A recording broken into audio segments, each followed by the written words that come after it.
Welcome to another episode of the Say It Sister podcast, brought to you by Wise Women Lead founders Karen Harris-Kelly and Lucy Barkus.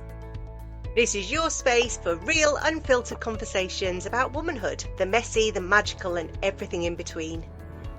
We're here to talk about existing, thriving, and empowering ourselves and each other by connecting to our experiences and truths, and saying them out loud, so that we can feel and heal.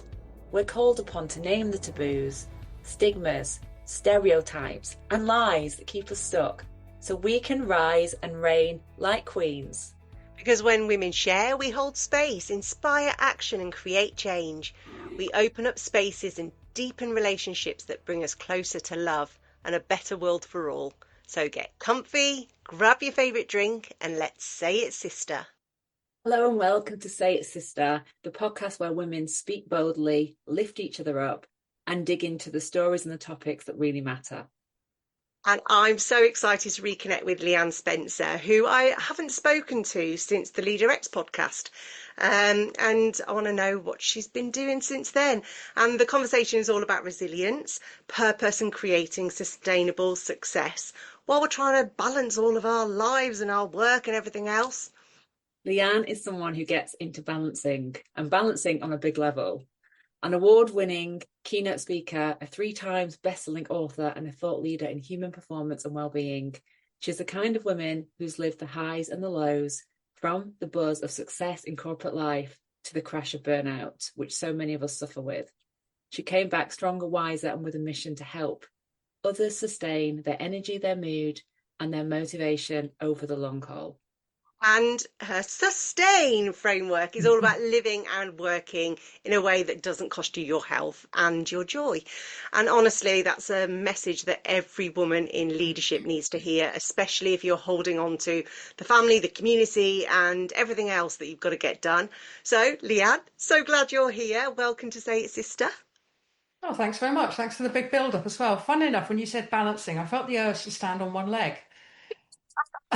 It does feel like that, strange doesn't way it? to open up the pod, I know, and I did for a little moment. Yeah, I'm not going to do the whole podcast on one leg. Stand up and do it and tell us what that means.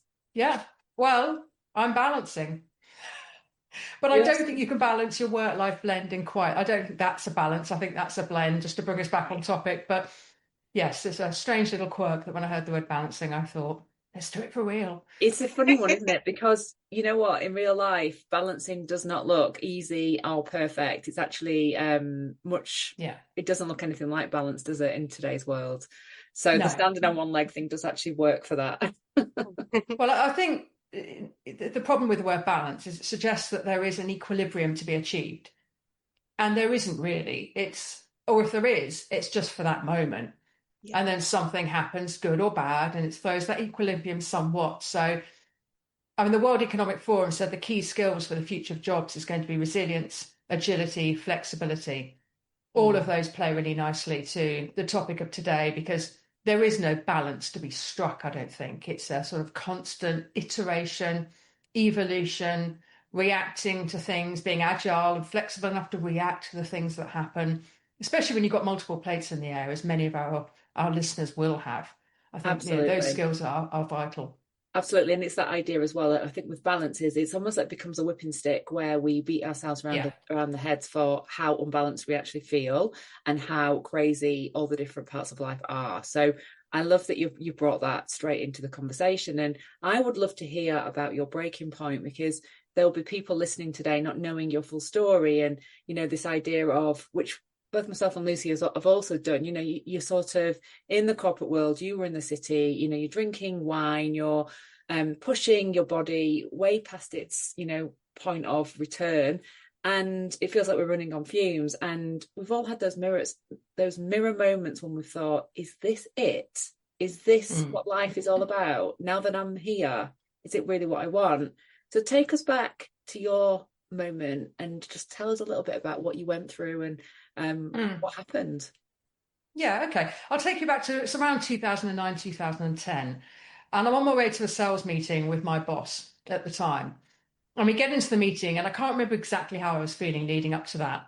But the broad context of what I was doing is drinking about 1.5 bottles of wine or more every night, I'd be drinking at lunch, topping up in the evening, sometimes even starting a touch before lunch, but that was pretty much the cycle. And then when I'd get into work, and as you say, I was working for various different sales roles in the City of London, I would come in and have several strong coffees. I'm always trying to sort of medicate against the previous feeling. So I've woken up feeling a bit jittery, a bit anxious from the alcohol. So let's get some caffeine in to kickstart this day, top up at lunch. So that's the sort of cycle I was in. I can't remember exactly how I was feeling as my boss and I walked to this meeting, but by the time we got in there and we're in a fairly darkly lit room, I think there was a window, but it looked out onto another building. And I found that my boss was leading this particular meeting and I was taking notes. And I found that my hands were shaking to the point that I couldn't really take a note. And I would write something and it wouldn't look as bad as I thought it would. But I started to feel, and I was drinking water, my hand was shaking. And this is a build-up of an emotion I now know, if this is emotion, was a panic attack. But at the time, I just felt I've got to get out of here. I'm shaking, I'm anxious. I thought it must be very obvious that I'm feeling this way, and why aren't they looking at me strangely? And when we got into the lift, I held my hands up to my boss and said, look. And she said, well, do you want to go home? And I said, yes, I think that's wise. Went home, went to the doctors, was signed off for a week from anxiety due to stress. Now, I think that may have been true, but I was also drinking what we would really, if I'm honest, call alcoholic drinking. I was in a job that I just didn't enjoy anymore, in an environment that didn't suit me. I'm not casting shade on the City of London, it is what it is, but it just didn't suit me. I was in a kind of a routine that didn't suit me either, and people around me that weren't really my tribe. And, all of that is for me to change. It's not down to the people, the environment, the culture. It's for me to change. But that was probably the first real shake up, not wake up, that I experienced. And I moved from that job looking for what we call in alcoholic circles the geographical cure, which is when I leave this job, leave this town, leave this city, leave this relationship, although perhaps more so on the latter, things will change. And they don't tend to when you're taking something like addiction around with you. So I moved jobs. Really, it just got worse.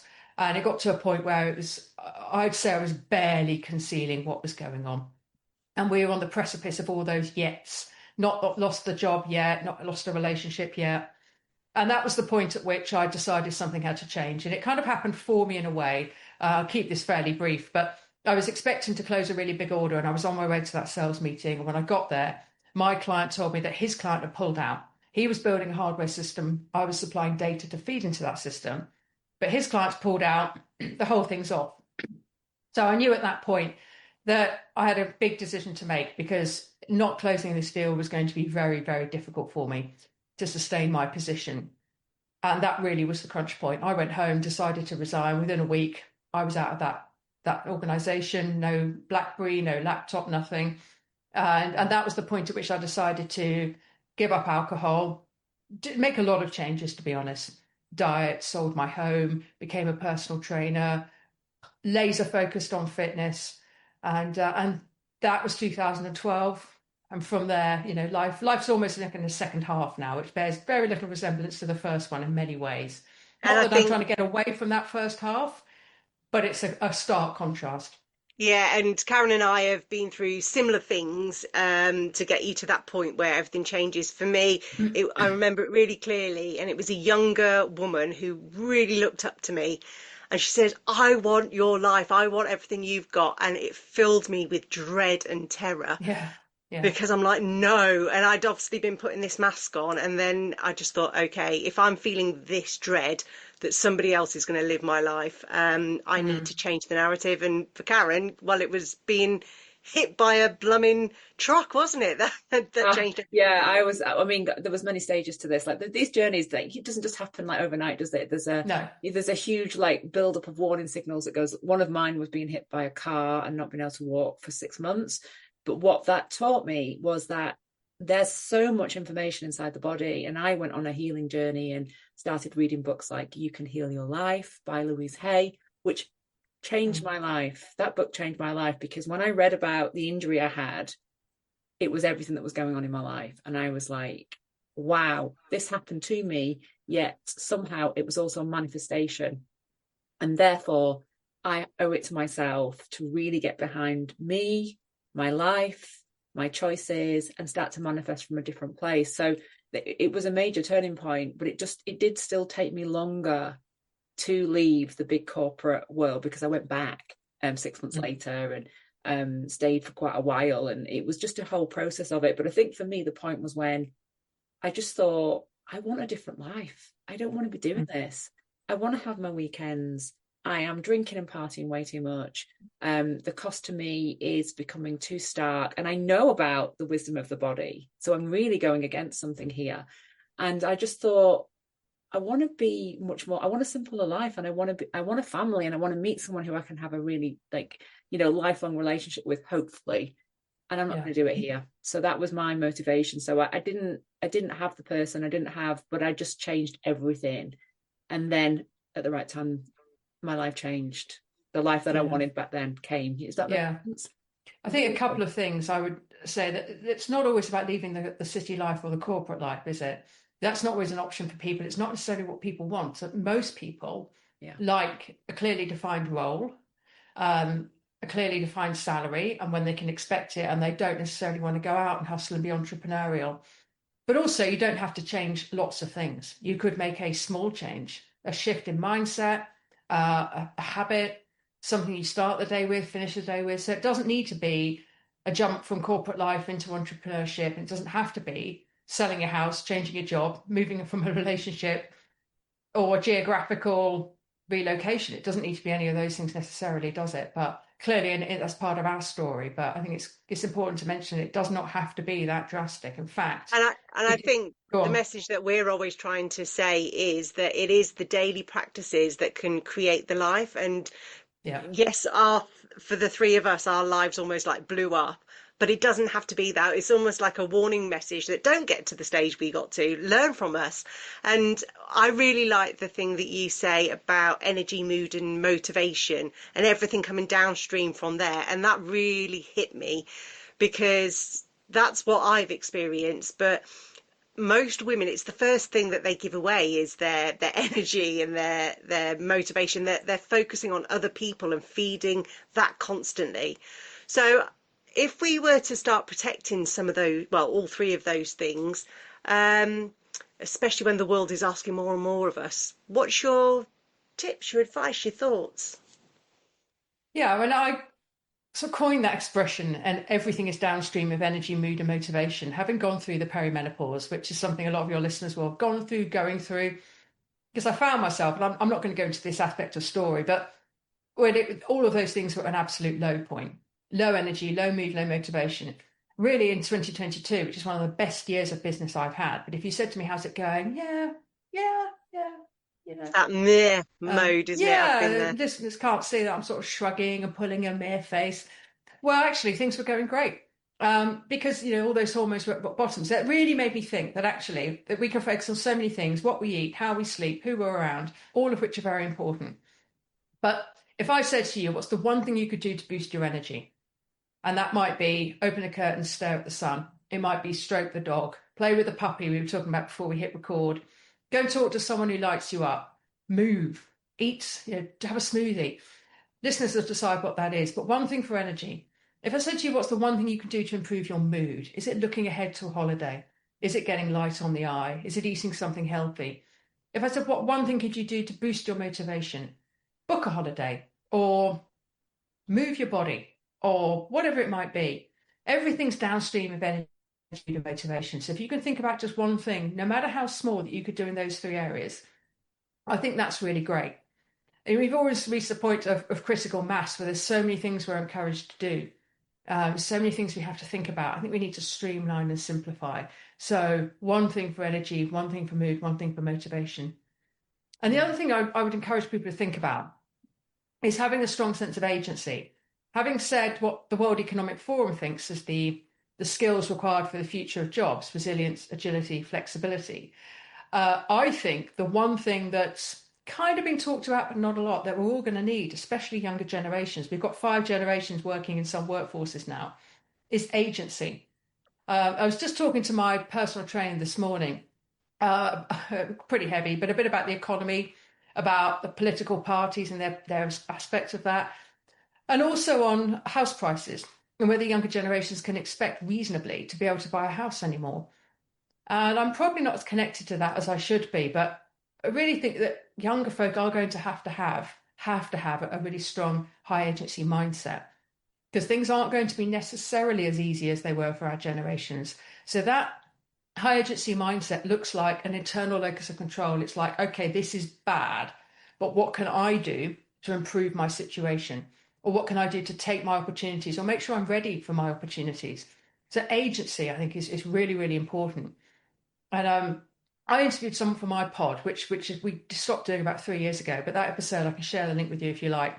I interviewed someone called Anna. She's a Bear Grylls survival instructor. She's a Get Outdoors ambassador, a survivalist, basically. And she, at the time, was in a bad place with her mental health. She was carrying a lot of weight, relaying her story now. And she wanted to try and shift some of that and shift herself forward in a positive direction. And she saw somebody advertising a course on how to change your life. And she said, well, that sounds brilliant. That's it. And it was particularly around weight loss. So I'm going to go to this. So she paid up. I think it was an unreasonable amount. She sat through hours and hours of talking. And then the woman said, this is what you need to do. And then Anna was like, right, this is what I've come for. And she said, you just need to eat less and move more. And Anna was just gutted, because she was expecting there to be some sort of silver bullet, some sort of secret that she hadn't yet come across. And what she realised, it just was down to her. I mean, it was a pivotal moment for her, because she realised, actually, if you want change, you've just got to do it yourself. And forget about the weight piece. I mean, I don't really like to bring up weight loss, weight gain, anything like that. But forget about that. The point is, it's agency. She realised that the only person that can change is her. And it actually made a huge, not in the way she thought it would, a huge impact to her life. Loving the conversation? Make sure you follow us on your favourite podcast app, and if something resonates, share it on your socials or with a friend who needs to hear it. We'd love to hear your stories too. Find us on Instagram at Say It Sister Podcasters and Wise Women Lead, and let's keep the conversation going, because your voice matters here. Yeah, and it's from the disappointment, but it's what we always say, there is a deep knowing within you. And when you clear out the clutter around you and, whatever needs to happen, and you start to move things away a little bit and you come in, you know what you need. Our body's giving us signals all the time. Just need to stop and listen and be like, okay, I'm listening today. Okay, so what could that look like? What is the 1% shift, or the, that what is that thing that I need to get my motivation up because I'm a little bit lost, or whatever it might be. But it's inside. So we can get a lot of great things from the outside world, don't get me wrong, but we have been trained to look out, not come back in. And I feel that that's also what we say. So, you can do the courses, you can do the training, but fundamentally, unless you're coming back into yourself, it's still not yours. There is no agency there. So I love what you're sharing. Thank you for bringing that one back home for us. Tell us about your sustain framework, because this is all new to me. And I'm here also learning from you and thinking, this is amazing. I'm getting all these great insights. And then I'm also reconnecting back into what I know to be true as well. I know you have these different areas of your model. And I'd love to know about this idea of rooting in, not just about the focus outward, the productivity. Tell us a little bit more. Yeah, sustain came about because I was thinking about what helps us to develop deep-rooted resilience. I think one of the obstacles to that is that we're faced with a paradox, in that we know we should prioritize rest, but we also have productivity, whether that's in the home or in the workplace. We know we should prioritize self-care, and we may want to do so, but we've also got workload. We want to try and resolve our individual needs, but also the needs of our family or our team. So how do we resolve that paradox? And I think we think of these things as zero sum. If I do this, I can't do that. But actually, what we need to do is accept that we can have two things that are true in our mind at the same time that may appear to contradict each other. And that's essentially a paradox, isn't it? Contradictory qualities, or a personal thing with contradictory qualities, where they appear, they can both be true at the same time. And I really started to think about that idea of the paradoxes.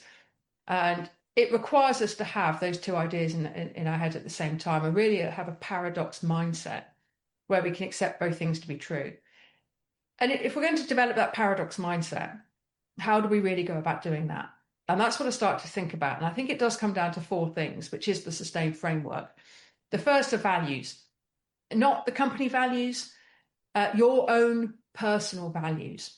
For example, mine are around animal welfare, Mine are around integrity. I think we're in an integrity crisis where we do anything for likes, follows, clicks.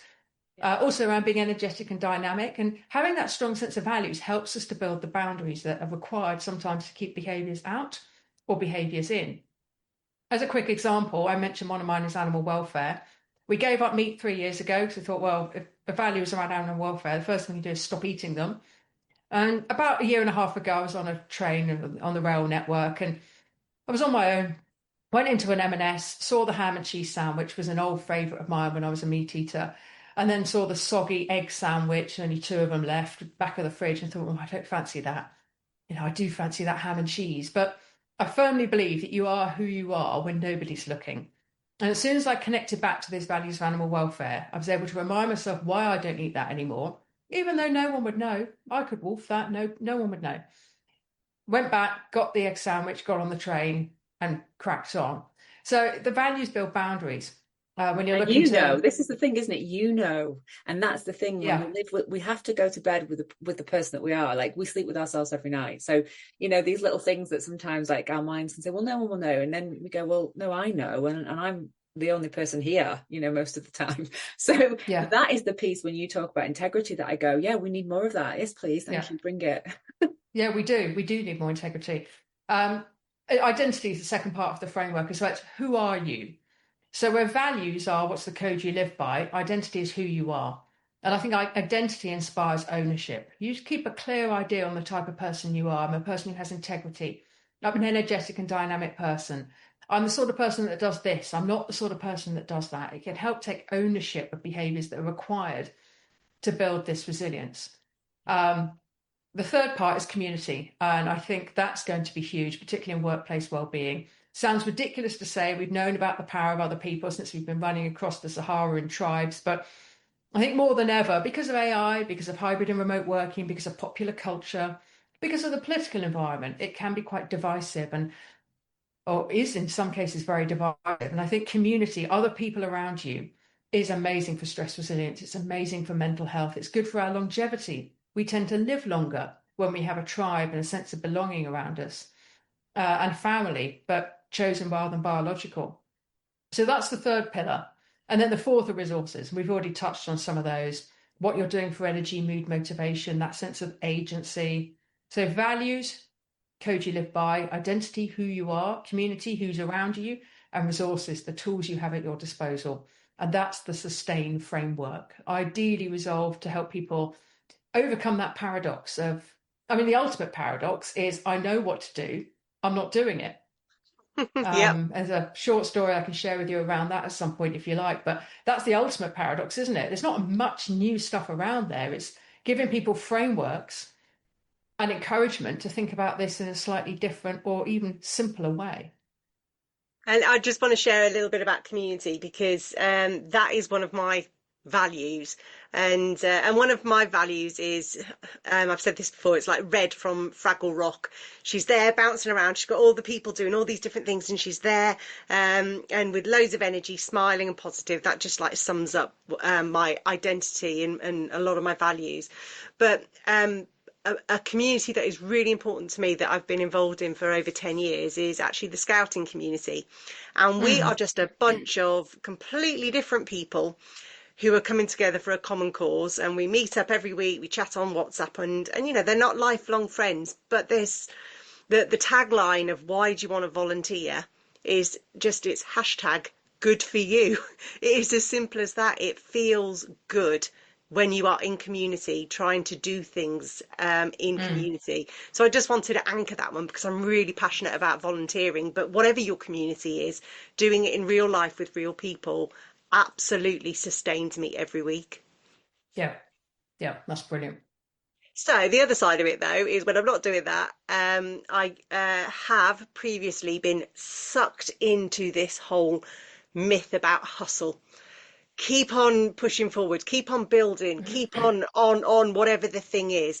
And you and I met through the Dent community, and it was really liberating for me to understand that what I wanted to build was a lifestyle business, so that it actually fit my world, my life. And I didn't want to create something that was multi-million pound, etc., etc., because it is exhausting. And so I think also because I was a single mum, then I was trying to be the best mum and to turn up at every event and then keep the house clean and do all of these things. And it was just exhausting. So I wanted to hear from you about how do you rewrite the script around this hustle culture so that we can just simplify? Yeah, I'm not a great fan of well, I mean, each to their own, but I'm not a great fan of the hustle culture. It depends what you're trying to build, I suppose, but there's too much that's encouraging us to get up and work out, even though we might not feel like it. And sometimes that's good advice, and sometimes you need to listen to your body.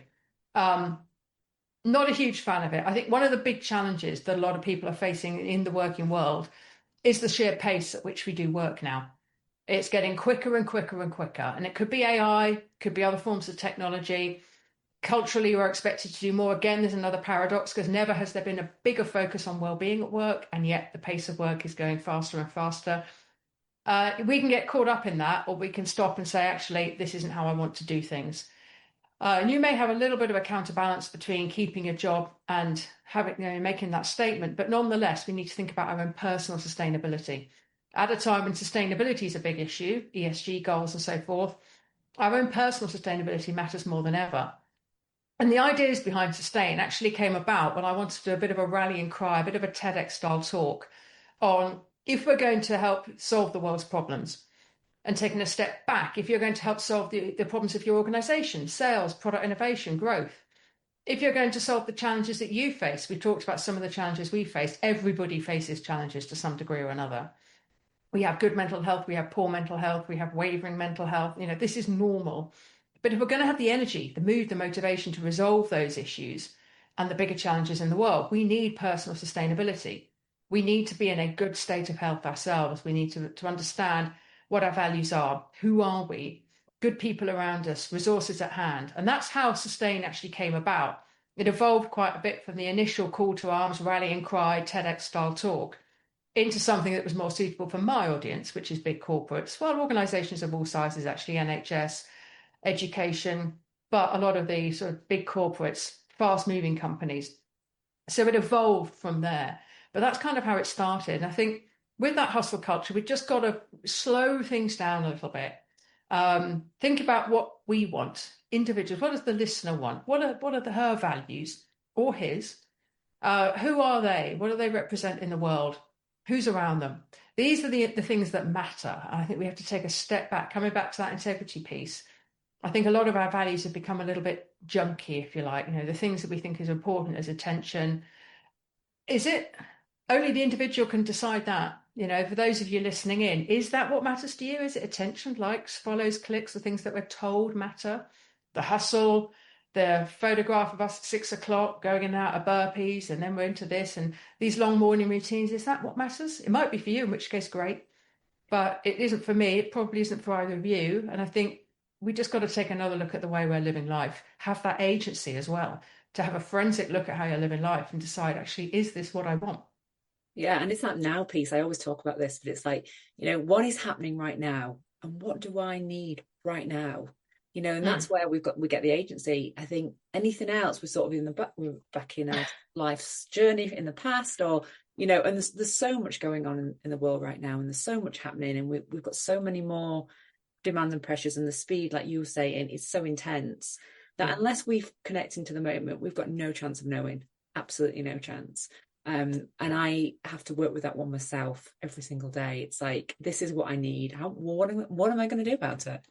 And sometimes it's hard. The thing is, every time you choose your own advice, you're always better for it, whether it's cancelling a meeting or having a rest or turning off the laptop, whatever the thing is that you need in that moment. You always come back to me, Karen, and say, I so needed that. I feel so much better. I'm like, yeah, when we practice what we preach, it works. Yeah. But I'm going to invite you now to, Karen, to move on to the closing question, if you will, because I'm really conscious of Leanne's time because she's got big work to do.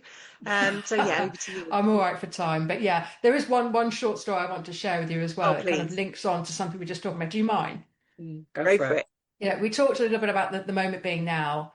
I think something we could maybe tease out on later is instinct versus intuition. But I said that we kind of know what we should be doing, but we aren't necessarily doing it, which sort of plays, Karen, to what you were just saying. I did an Arctic event. We do these big endurance events every few years just to test our mettle, really, and have fun, meet new people. It was a multi-day, multi-activity event. First day's fat biking, second day's cross-country skiing, third day snowshoeing. And we were in the briefing the night before. We'd all travelled in that day.